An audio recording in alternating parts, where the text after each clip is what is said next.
Welcome to ILTV's Israel Daily. I'm Aaron Porras. And I'm Natasha Kircha. Coming up in today's newscast, bad news for international travelers because all Israelis coming home from abroad must now enter 2 weeks of quarantine. Is the blue and white party splitting at the seams? We'll find out.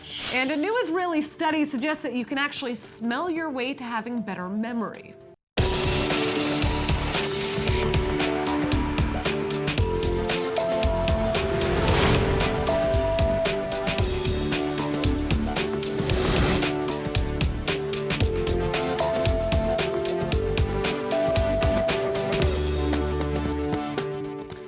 Another group of Israelis have just tested positive for the coronavirus, bringing the total number of known cases in Israel up to 58 and counting. So now the Israeli government has just announced drastic measures to protect the country from the disease. Yeah, every single person who's returned to Israel from abroad must now go into 2 weeks of home quarantine. אחרי ממש של דיונים מורכבים, קיבלנו החלטה. כל מי שיגיע לישראל מחו"ל ייכנס לבידוד של 14 יום. זו החלטה קשה, אבל היא חיונית כדי לשמור על בריאות הציבור, ובריאות הציבור קודמת לפני הכל. ההחלטה הזאת תהיה בתוקף לשבועיים, במקביל אנחנו מקבלים החלטות לשמור על כלכלת ישראל. Non-Israeli citizens will be allowed to enter or stay in Israel for another 72 hours, but after that they will be barred completely from staying in Israel unless they can prove that they have a place to be quarantined in the country properly for at least 14 days. I was at the APAC policy conference there a week ago. I've been in the States for 2 weeks, and a few hours before I left, I heard that I'm gonna have to be stuck in my house for 2 weeks, which isn't exactly the best case scenario, but na'avor lezeh, we say in Hebrew. We came from Bansko, in Bulgaria, and we landed in Israel, and we heard from the news that we need to be 2 weeks in our homes. Nobody told us here in the airport. It's very sad because we're not going to work, not for study. That's life. It's going to be difficult. I usually need to travel around for work, which is obviously going to be impossible, but I'm pretty sure that my dog will be very happy. Now, these measures are essentially placing Israel in isolation from the rest of the world and effectively shutting down tourism, and are the most dramatic responses to be introduced by any nation in the world. But there is good news among the dozens of Israelis that have been diagnosed with the coronavirus so far. Yeah, the most serious case, an East Jerusalem resident who is suffering from acute pneumonia and high fever, has now begun to stabilize. The 38-year-old bus driver chauffeured a group of Greek tourists around the country who were later found to be infected with the disease. Now, coronavirus has infected more than 110,000 people across the world and killed almost 4,000. The ultimate goal is to have home tests, just the way you do for pregnancy or HIV, that people can test themselves, and when that happens, we can narrow down considerably we can separate more effectively and efficiently healthy people from sick people. This is good for health, and it's very good for our economies, because we're going to run into serious problems of mass quarantines that are not, you can't run economies that way. Well, it's clear that Israel is working on, solutions to the coronavirus. Hopefully, we're going to be seeing something soon.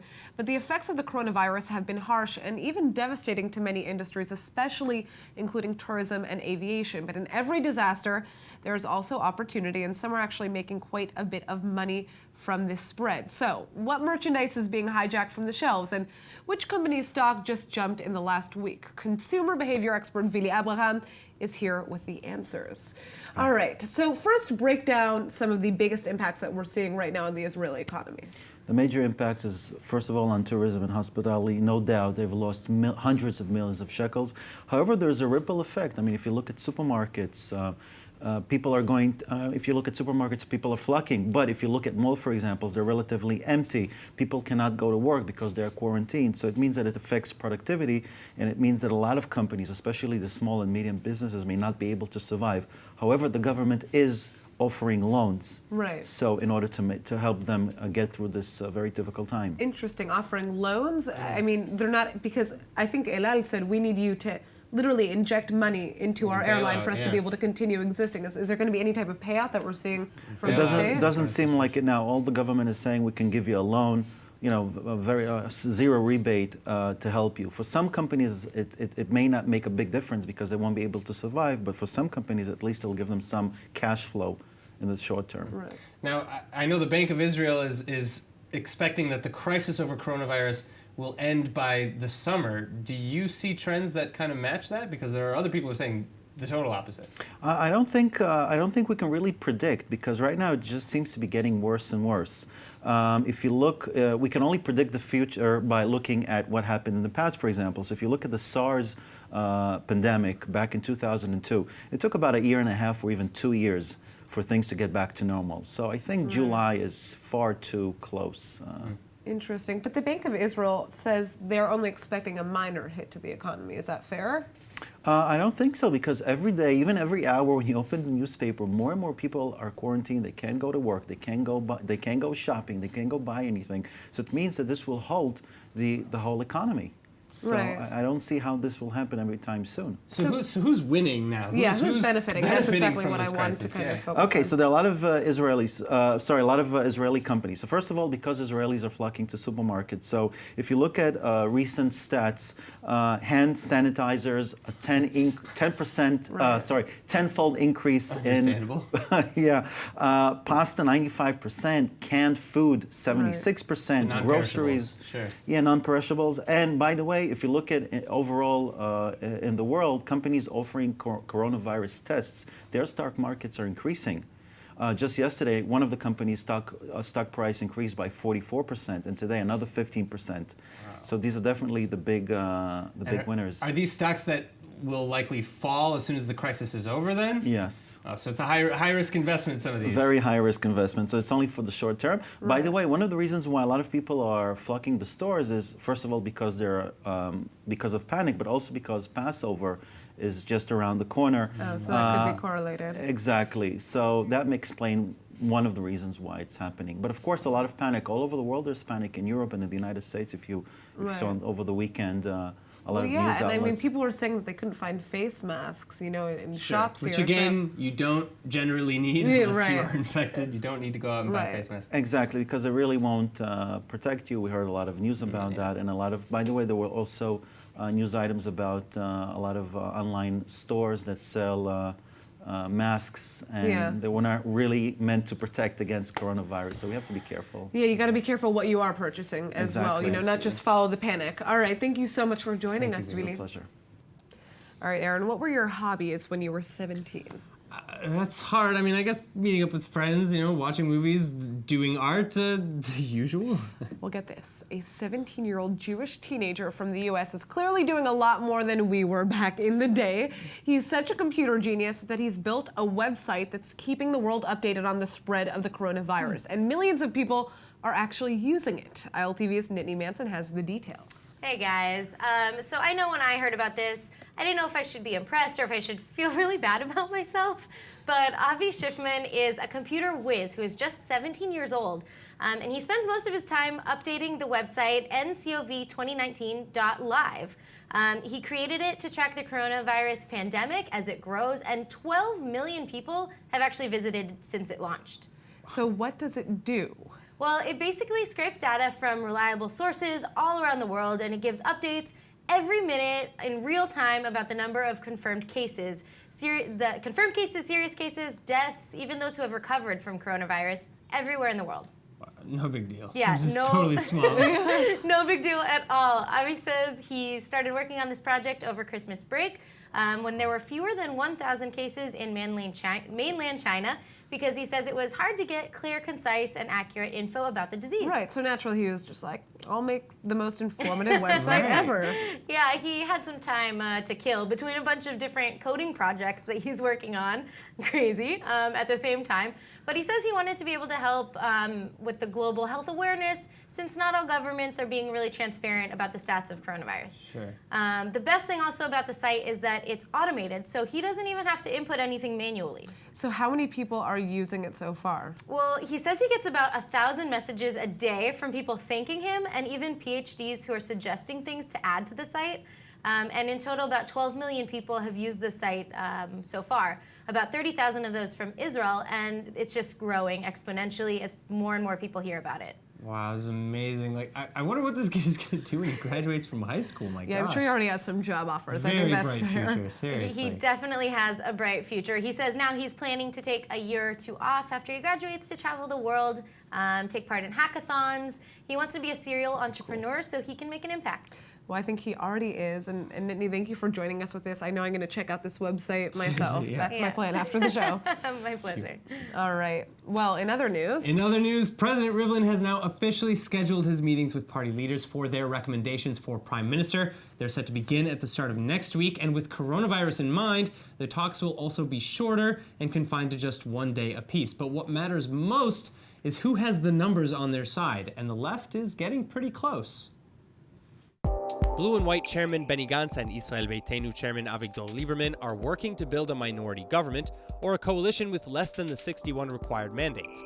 And that means that it will therefore be reliant on outside support from the Joint Arab List, which until now both Gantz and Lieberman have ruled out. But they now say anything to prevent fourth elections and to get rid of Prime Minister Netanyahu. Not everyone's on board just yet, though. Blue and White MKs Tzvi Hauser and Yoaz Hendel are rejecting this proposition, and several other members of the faction are likewise opposed, but they've yet to join the rejection. While Blue and White officials are giving them an ultimatum: get in line or get out. Meanwhile, the Joint List is equally offended by the exclusion of one of its party leaders from negotiations. MK Metanis Shehada, who heads the Joint List's more extremist Balad party, was not invited. And anyway, he will likely refuse to recommend Gantz. But with only 12 of the Joint List's 15 mandates, and Hendel and Hauser on the fence, Gantz's chance of forming a government is slipping away. In fact, without them, the blocs fall back into a stalemate, making fourth elections all the more likely. At any rate, the nation's new legislators need to pick a side, and fast. So can Gantz or Netanyahu pull a government together, or will their plans fail and drive us towards yet another election? Columnist for Newsweek and editor of HistoryCentral.com, Mark Schulman, joins us with some answers. Mark, thank you so much for being with us. Now, first of all, let's start with Hendel and Hauser. Hendel and Hauser, yes, I'm so sorry. Will they toe the party line, or will they likely It's hard to know for sure. Politics? They might exit politics, but they have no backing. If they exit politics, they're going to end up nowhere. So because they already left Likud, because they couldn't deal with Netanyahu. There's no way they would go back to avert elections. No, I don't think they go back to Netanyahu. To Netanyahu. That still would only give him 60. So it doesn't help in the end. He doesn't get new elections by doing that. And at least Hauser would be forced to move out of Tel Aviv, where he lives. No one would be happy about that. I think in the end they'll either toe the party line or they'll resign. We don't know for sure, obviously. Will they go and actually form a government with a minority government with support from the Arabs on the outside? If I had to be a betting person, I would say it's 60-40. 60 yes, 40% no. Okay. There's no way of knowing for sure. There is no chance for Netanyahu to form a government. I mean, so he has 58, and where's he going to get any more at this point? There's no one else is going to come and support him right now. All right, but let's talk about the Joint Arab List for a second here, because until now, both Gantz and Lieberman said that they wouldn't rely on the Joint List, but that seems to be what is going to have to happen for them to be able to form a government. Look, they all promised the following. They promised no government with Netanyahu, no fourth elections, and no support with the Joint Arab List. Well, something has to give. So they made a decision. Those three promises are incompatible. They cannot work. As I said, probably the first election and the second election, it's really going to depend on what Lieberman hates more, Netanyahu or the Joint Arab List. I think he made his decision at this point. He hates Netanyahu more than he hates the Joint Arab List. And he's decided at this point to manage to go into a government supported by the Joint Arab List, if that's what it takes to move Netanyahu out of Balfour But Street. the Joint List is also upset with Gantz. I mean, we're talking about this as a scenario in which they just, naturally have to, bring the Joint Arab List right into the party, and that there will be that support. But that's not for sure either. Split, yeah. Well, Balad was excluded in the negotiations. But now they talked a little bit to Balad. The reality is, look, they're going to try to get the best deal they can. Their voters will never forgive them if for the reason Netanyahu stays in power is because they decided not to support Gantz. They will never support them again. Their voters all say they want them to get involved in politics. They want it to become important. They want to get Netanyahu out. Netanyahu, for the Arab minority in Israel, is considered a terrible person. I mean, he has used them as a punching bag in 3 elections in various forms. The Arabs are going to coming to the buses. The Arabs are going to be jointly with Gantz. They've used them in various ways consistently. And they came out, the more he's attacked the Arab Israelis, the more they've come out and voted in higher and higher numbers. Now, they've come out to vote in higher and higher numbers for one reason. They want to remove Netanyahu from power. Yeah, but this time around it was also in response to Gantz, who also said, we're not going to sit with the No, but they did. But they came out to vote again. They said they were going to support, work in coalition with them. But it was Netanyahu who was the one who was doing the attacking. Netanyahu did the attacking, for the last 3 elections, he has attacked the Arab Israelis consistently. And they've come out and voted and say they don't want him anymore. Let's talk about Lieberman for a second here. Some are saying, well, why didn't he just do this before? Why now? Why is he suddenly? At several points until now. And listen, this could have happened in the second election. There was no reason why we had to go to a third election. Could have formed it in the first election. Let's be honest. They could have. Well, the first election he couldn't really because he couldn't go. He wasn't going to go with Netanyahu. Look, he has a series of civil religious issues that have been the key to what he's been promising his constituents since the very beginning. He's never really been able to deliver on them. He's getting towards the end of his political career. I think he's concluded that he needs to deliver those things. He needs to make a decision or not, basically. Well, he has to deliver those things in terms of civil religion issues, and he could do it now without the Likud. All right. Well, Mark, we will see if all of your predictions come true. There were no predictions. There were just 60-40. Remember that. 40% says the opposite. All right. Moving on, Israel-Australia ties have been close since Israel's establishment in 1948, but they're only getting better. And here to fill in with the details is Australian Ambassador to Israel, Chris Kennan. Hello. Hello. All right. So let's talk a little bit about the state of relations right now between Israel and Australia. Tell us, what is something that we should keep our eye on right now? I think it's fair to say that Australia-Israel relations are in very good shape at the moment. We've had an extraordinary number of high-level exchanges. Our former Prime Minister was here 2 years ago. Prime Minister Netanyahu was in Australia. The President was in Australia just about a week and a half ago on a state visit. There's a lot going on across defence, across national security, and I think most excitingly in relation to innovation. Right. Why do you think that the relationship has been so much stronger in recent years than in the past? Well, I think there's a recognition that we have a lot of shared interests for example, in relation to national security. We have a common security outlook and common interests when it comes to countering terrorism, when it comes to cyber security. Right. And in those areas, both Australia and Israel have niche expertise, and we're looking at cooperating together. But when it comes to innovation, that's for me what's most exciting, because Israel, as your audience knows, is a world leader on innovation, the startup nation. And so we've been, making a lot of efforts to bring together our innovation ecosystem with Israel's innovation ecosystem, which is a real win-win situation. So that's it. We understand that there's, a landing pad that's been launched somewhat recently here in Tel Aviv, in Australia, landing pad. Can you tell us a little bit about that? Yeah, no, the landing pad program is really exciting. It's been going for a couple of years now in Israel. And what it does is it brings over early stage Australian startups. Yeah. We've had about 90 come through so far. It gives them a boot camp program, short, it could be 10 days or up to 90 days, exposes them to the best and brightest of Israel's innovation ecosystem, the universities, the venture capital, and the guys in their particular technology sector. And the idea, they improve their pitch, they improve their business model, and they go back with a better, stronger, small business startup that contributes to jobs and the economy in Australia. Now, one of the things that I want to kind of mention right now is what we're seeing happening with the coronavirus. Obviously, Israel has kind of been, it is the most extreme country in terms of regulation. Now, anybody who wants to come into Israel has to immediately go into 2 weeks of quarantine. Has this affected diplomatic relations with Australia in any way? And just as a diplomat, I mean, maybe you can speak to kind of some of the issues that exist around that. Well, I mean, the Australian government, like all governments, like the Israeli government, is placing top priority on combating the coronavirus, and each country will respond in different ways according to its national circumstances, its economy, its people, its environment, its health system. In the case of Australia, we've placed a number of restrictions on certain countries, and we got out very early. We're very well prepared, and we're fortunate to have a very well developed health system. So there has obviously been a number of cases in Australia, but we think we're in fairly good shape. But Australia, we're not immune from it, and we think we're well prepared. But it has to be a continuing focus, because the people, the health of people, is the biggest priority.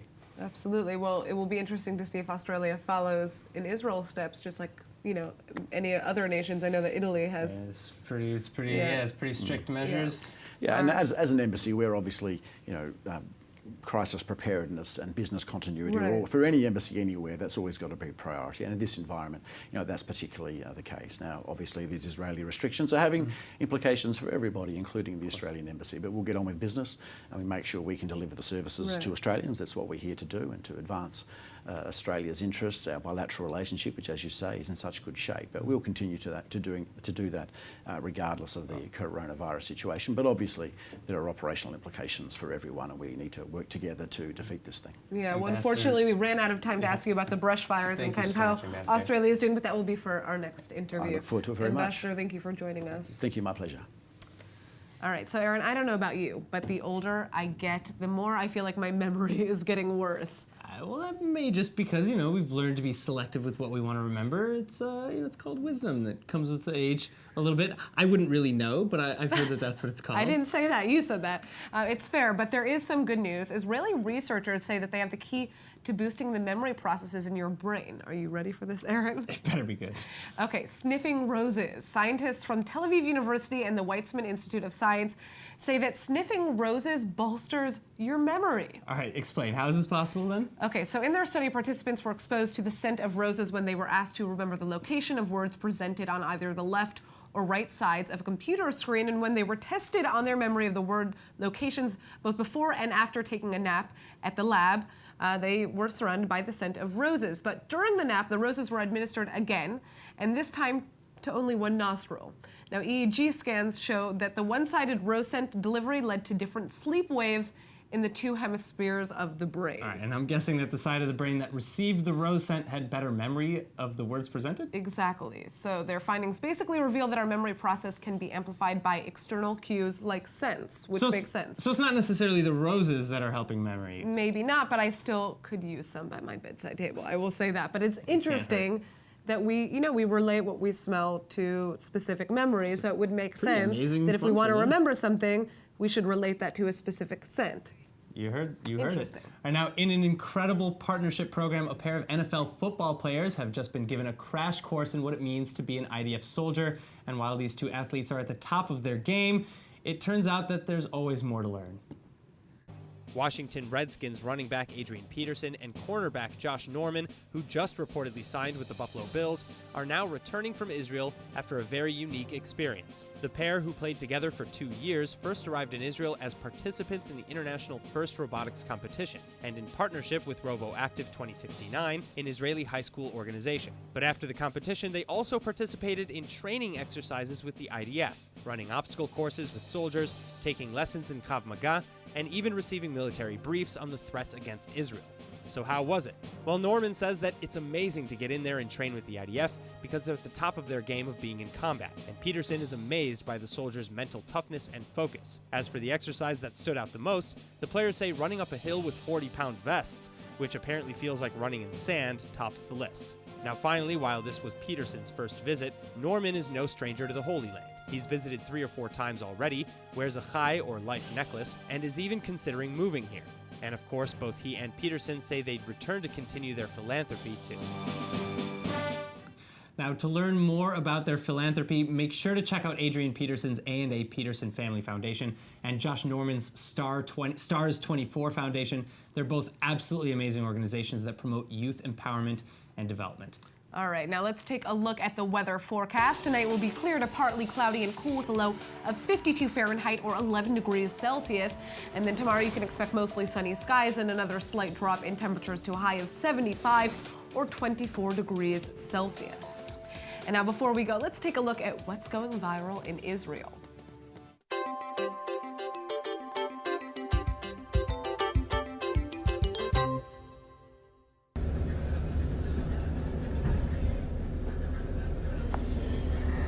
שלום. חצי ידיים בבקשה, שניהם. Okay, this is interesting because obviously there have been a lot of regulations around public transport with the coronavirus. You're not allowed to stand near the bus driver or even sit near him in the front row. But this guy is taking it to the next extreme. He's sanitizing his riders. I love it. He's not having it. He's saying, you coming in here, you're going to make sure that I'm safe. All right, Fair I enough. get it. That's fair. That is it for today's news, though. Today's exchange rate is 3.51 shekels to the American dollar. For more news from ILTV, please like ILTV on Facebook, follow us on Instagram, and of course, subscribe to our YouTube and Roku TV pages. I'm Aaron Porras. And I'm Natasha Kirchuk. Thanks so much for watching.